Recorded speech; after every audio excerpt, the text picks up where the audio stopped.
Las 8 de la mañana con 13 minutos, 8 con 13 minutos, estamos de vuelta. Ahora es cuando en Infinita, por la 100.1, infinita.cl. Esta mañana está con nosotros el diputado y senador electo por el Frente Amplio, Diego Ibáñez. Diputado, ¿cómo le va? Bienvenido, buenos días. Hola, ¿qué tal? Muchas gracias por la invitación, Juan Manuel. Tanto tiempo, pues, diputado. Harto tiempo que me invitaban. Sí, pues, oiga, hartas cosas para conversar. Déjeme partir preguntándole, ¿cuánto comparte usted la extensa autocrítica o la mirada crítica que hizo Giorgio Jackson en un documento en estos días respecto de las causas de la derrota de la izquierda en la presidencial? Mire, yo creo que en general estamos de acuerdo. Él menciona varios temas, el caso Monsalve, el tema de la Casa de Allende, el caso Convenio. Creo que se puede haber hecho mucho mejor. Ahora bien, el tema de los resultados es multifactorial. Yo no le asociaría todo al gobierno. Creo que hay procesos también constituyentes que terminaron con un rechazo de la ciudadanía. Creo que la pandemia, los procesos constituyentes, 10 elecciones en 5 años, también hubo un desgaste allí. Creo que sí hay efectivamente reformas que desde un inicio se debieron haber tramitado, no esperar los resultados de ambos procesos constituyentes para hacer mucho más palpable por la ciudadanía. Creo que haber tramitado una reforma tributaria y haber perdido por un voto también es parte del balance. Eso terminó retrasando la implementación del aumento de la PGU, pero bueno, son varios factores. Creo que de una u otra manera el votante obligado, hoy día está viendo allí en el diario un análisis respecto de hacia dónde se orientan. Lamentablemente no fue, coordinado por la coalición de gobierno un buen balance hacia ese público, y terminó finalmente votando por la alternativa, el PDG o derechamente la ultraderecha, y creo que allí hay un desafío para los próximos años. Usted se refiere básicamente al análisis electoral que hace Panel Ciudadano, la UDD, ¿no? Que viene hoy día en el diario El Mercurio. Claro, porque muchos dicen, bueno, con este resultado se consolida una mayoría de derecha. Yo creo que no. Yo creo que no es que haya un votante ideológicamente de ultraderecha que le haya dado el pase a José Antonio Kast, sino que finalmente es una alternancia política que se viene repitiendo hace 20 años, que eventualmente podría constituirse como una victoria más ideológica, pero a priori es un espacio que le están dando a nuevas alternativas políticas y que no dista de la regla general de la alternancia que se da hace 20 años en Chile. Como ocurrió en su momento también con el Frente Amplio en 2021.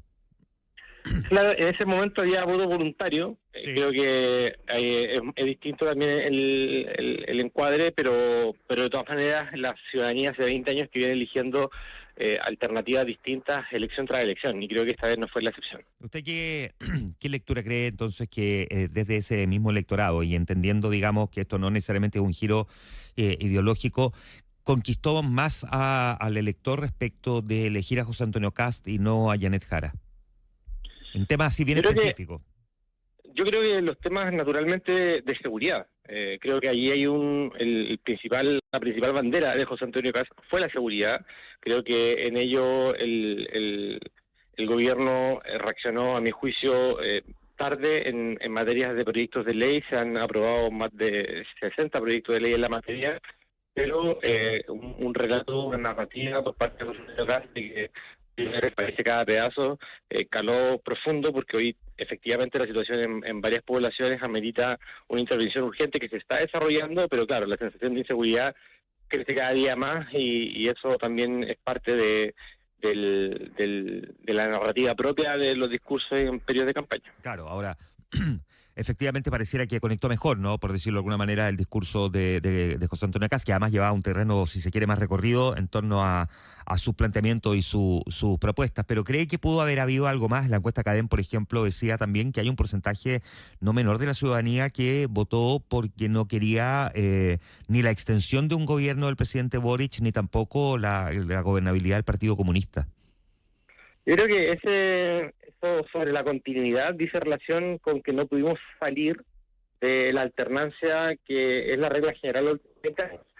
El tema del Partido Comunista, naturalmente hay una resistencia cultural que se ha sostenido por varios estudios de opinión. Ahora bien, a mi juicio, era poco determinante, toda vez que la candidata representaba mucho más el valor del diálogo, el valor de los acuerdos, incluso que José Antonio Kast. Entonces creo que allí es bien interpretable esa tesis, pero yo me quedo con que, mira, se hicieron todos los esfuerzos, aquí hay que asumir también con humildad la derrota y por parte de toda la coalición y tratar de mejorar y ajustar todo para lo que va a ser un nuevo ciclo político, donde vamos a hacer una oposición que ya lo dijo la candidata Yanet Jara, propositiva, responsable, ni atrofiando ni tampoco dando un cheque en blanco, sino que proponiendo siempre lo mejor para el país en los próximos años. Sí, vamos a hablar de eso en un momento más, solo que déjeme volver a esta mirada del análisis que hacen desde su propio sector. Usted, digamos, plantea algo que es muy similar a lo que también planteó la reunión del Partido Comunista y sus conclusiones que expuso ayer la autora Carmona, digamos, que asume la derrota, dice que además digamos, la cantidad de gente que vota por José Antonio Kast es relevante, que no se puede minimizar y que hay que mirar ahí, a partir de ahí, cómo abordar un mejor proyecto y presentarle una mejor propuesta también a la ciudadanía y no hacerlo solo desde la óptica del partido, sino que también del arco propio, ¿no?, del progresismo. Y yo le preguntaba por esa autocrítica que publicó Giorgio Jackson, pero ahora le pregunto si el Frente Amplio también va a tener una conclusión así un poco más estructurada, como la vimos ayer, por ejemplo, en el caso del PC.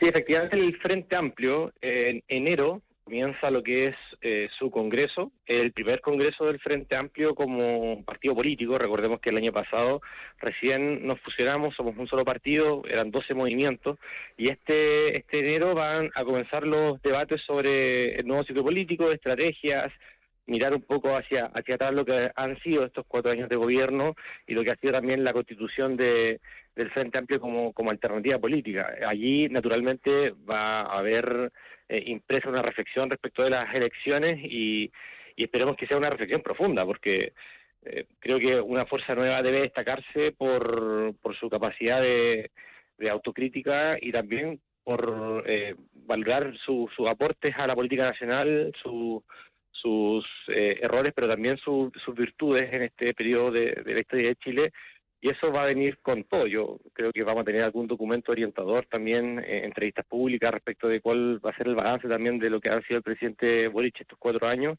para ir ya acomodándonos de lo que va a ser el próximo ciclo de los 4 años bajo el mandato de José Antonio Kast. Ya, y en esa lógica, ¿le parece justa, injusta la crítica que también surge desde el socialismo democrático, entre otras cosas, como por ejemplo las críticas de Jaime Quintana? Mire, el presidente Boric ha sido súper directo en construir una coalición desde el primer día de gobierno, desde el Ministerio de Hacienda a cargo del Partido Socialista, desde el Ministerio de Desarrollo Social, a cargo de, en su momento, el PPD. Yo creo que cuando se termine la guerra y todos quieren ser generales, hay que asumir las responsabilidades colectivamente. Uno no le puede sacar el trasero a la jeringa, como se dice en buen chileno, y hay que asumir la responsabilidad. Yo no soy partidario de andar endosando al colega en responsabilidades que también son propias. Creo que el presidente del PPD comete un error al tratar de transferir la responsabilidad al Frente Amplio, toda vez que somos una coalición, que se gobierna en base a una coalición y que se distribuye también el poder dentro de un gobierno en toda la coalición.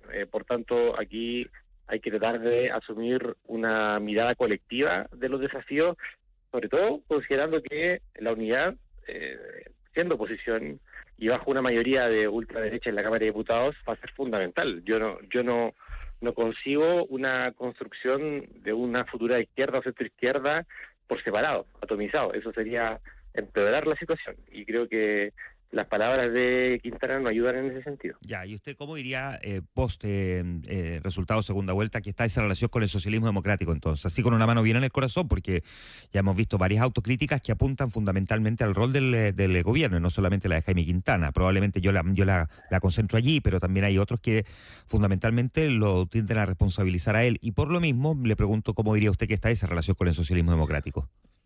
En lo que respecta a mi trabajo, que es básicamente dialogar en los proyectos de ley, construir unidad programática en el Congreso, Yo veo que los parlamentarios en general tenemos un sentido colectivo porque hemos estado en las comisiones trabajando juntos y no veo esa vendetta de un lado o de otro lado.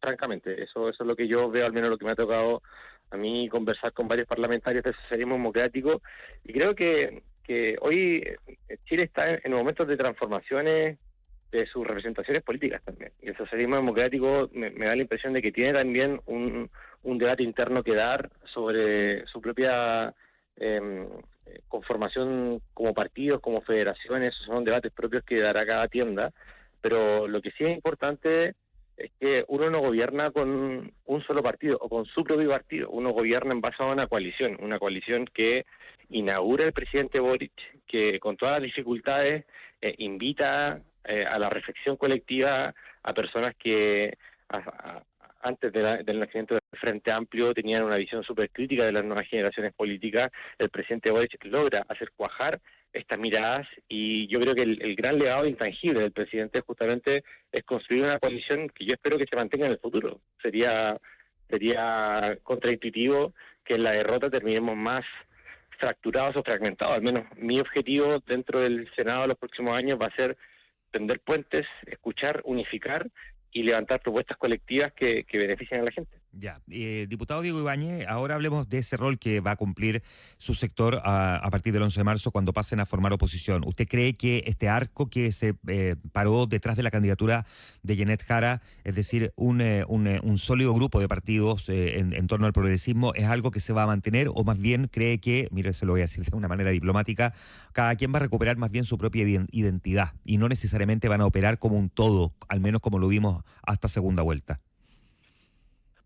Bueno, por eso nada está dado, porque es como la vida misma, uno tiene que ir construyendo las confianzas día a día, y los amores para que se sostengan se tienen que cuidar, no es algo que caiga del cielo, y creo que hay que esforzarse por cuidarlos y por generar espacios de debates comunes. Escuchaba a la presidenta del Partido Socialista en una línea más o menos similar, de ir construyendo una coalición unitaria en base a ideas, no solamente a conveniencia, sino que a ideas profundas, como por ejemplo en el próximo periodo saber implementar la reforma de pensiones, o defender el Sistema Nacional de Cuidados, o defender lo que son los proyectos en materia de cultura y educación. Todavía está por verse cuál va a ser el área en el cual se recorte los 6.000 millones de dólares. Creo que todos esos debates que se vengan van a ser parte de una reflexión unitaria de la coalición. Yo espero que la coalición se sostenga, y estoy seguro, así como muchos parlamentarios, que ven la necesidad de trabajar unidos y unidas. Yo espero que, al igual como pasa en otros lugares del mundo donde la ultraderecha gana, una oposición unificada además es más constructiva, porque una oposición fragmentada lo único que genera es competencias internas y imposibilidad de generar acuerdos, y hoy día el Congreso está bastante fragmentado, y mi invitación es a no fragmentarlo más, sino que a ir construyendo puentes y espacios de unidad, también para dialogar con el nuevo oficialismo y también para generar acuerdos que beneficien a la gente, porque yo no soy de la oposición digo que tengamos que inmediatamente negarle la sal y el agua al nuevo gobierno o atrofiarlo nuevamente. Yo creo que aquí hay que estar abierto a las propuestas que vengan y evaluarlas en su propio mérito, y para eso se necesita una coalición unida. ¿Usted considera que la forma en que se está describiendo el tipo de oposición que van a hacer va a depender caso a caso, proyecto a proyecto, propuesta a propuesta, o hay una definición, si se quiere, un poco más estratégica y no tanto táctica? Mire, yo creo que en lo estratégico es innegable que el caso a caso sí va a incidir. Me refiero, por ejemplo, Sí. en materia tributaria, cuando este gobierno plantee una rebaja de los impuestos corporativos o de los impuestos a las grandes empresas, y al mismo tiempo un recorte de 6.000 millones de dólares, ¿cómo vamos a hacer posible que la recaudación no baje y que eso no afecte el impacto de las políticas públicas en los sectores más postergados de la sociedad? Creo que eso es un debate estratégico a largo plazo. Me da la impresión de que es innegable que la unidad de la coalición va a ir orientada a ese debate estratégico. Hoy día es en lo táctico, en lo corto, o en lo más, digamos, sencillo, en el día a día de la contingencia, uno podrá decir, bueno, si es que nos vamos a dedicar a las pequeñeces sobre las cuales la política se dedica día a día, si es que voy a rechazar que el presidente viva en la moneda o no viva en la moneda. Yo creo que esos son temas del cotidiano que nos sirven mucho para una reflexión profunda de la coalición. Me da la impresión de que los temas importantes sobre los cuales tenemos que referirnos son aquellos que de verdad van a incidir en la política pública a largo plazo, porque permanentemente la política se encierra bajo los ciclos electorales que se repiten cada 4 años. Cada 4 años hay un viraje, una nueva alianza. Yo creo que esto también es el error de la política de pensar a corto plazo. Yo creo que hay que pensar a largo plazo. Los temas estratégicos son los temas que deben unificar a la coalición, a la centroizquierda, y en ello también establecer, en ese marco de miradas de Estado de largo plazo, diálogos con la oposición que permitan sostener la República de Chile, porque no podemos estar cada 3 años o 4 años que vengan las municipales o las presidenciales negándole a hacer el agua al que está al frente y que finalmente termine estancada una política pública que podría eventualmente beneficiar al pueblo de Chile. Yo creo que en ese sentido tenemos mucho todavía que trabajar para poder ser una clase política, entre comillas, constructiva para todos los sectores. ¿Y usted qué diría que en términos de aprendizaje, estando en el gobierno y visto el comportamiento de la derecha como oposición, a usted le sirvió también así como, digamos, aprendizaje para proyectar hacia adelante una vez que se conviertan de vuelta en oposición? Digo, pensando que fueran oposición, luego gobierno y de vuelta a oposición. Mira, yo creo que de los aprendizajes, el evaluar en su propio mérito las políticas públicas que impulsa un gobierno es muy importante. A veces la evaluación no se hace sobre el mérito de la política pública, sino sobre el mérito comunicacional o sobre la oportunidad de hablarle a los propios o de polarizar el debate público. Me da la impresión de que también, en parte, si uno cae en ese juego, uno termina finalmente destruyendo los cimientos que permiten que después tú cuando tengas que gobernar, puedas construir confianzas con el que piensa distinto. Yo creo que ese aprendizaje es importante. El Senado tiene no sé si la suerte, yo diría el privilegio de que se cambie cada 8 años, cada parlamentario, y eso permite un espacio un poco más profundo de debate de política pública. Aún así no está exento de la polarización, y yo creo que, al menos lo que me ha tocado a mí ver, es que justamente cuando uno se enfoca en el Twitter diario o en la publicación que tiene más likes o en levantar propuestas que uno sabe que son populistas y que son irrealizables, pero por el hecho de ganar votos o adhesión en redes sociales uno las impulsa con fuerza, al final es terminar horadando el debate público y solo haciéndolo atractivo para un nicho propio. Yo creo que eso hace muy mal, y lo que ha tenido el presidente Boric, yo creo, a mi juicio, como una virtud, es que ha sabido cómo también frenar esa vorágine de likes de los propios, e incluso ha avanzado propuestas que no convencen a los mismos, a su propio sector. Y creo que eso también a largo plazo envejece muy bien. Y creo que van a ser elementos que van a hacer que el presidente Boric, cuando uno mire este gobierno a largo plazo, va a decir, sí, efectivamente aquí hubieron avances, se estabilizó la economía, se bajó la inflación y se generaron las condiciones para una gobernanza hacia el futuro. Yo creo que esos elementos me parecen muy importantes y que tenemos que nosotros relevar como oposición. ¿Y usted qué rol cree que va a jugar Gabriel Boric una vez que deje el poder, y cuál le gustaría que jugara? Bueno, yo creo que primero que todo, un exmandatario sin duda juega un rol importante en el debate público. Creo que va a ser un presidente joven, va a ser un presidente que va a tener una vida social por su juventud muy activa, de reflexión, de análisis, de debate, sobre todo en materia internacional.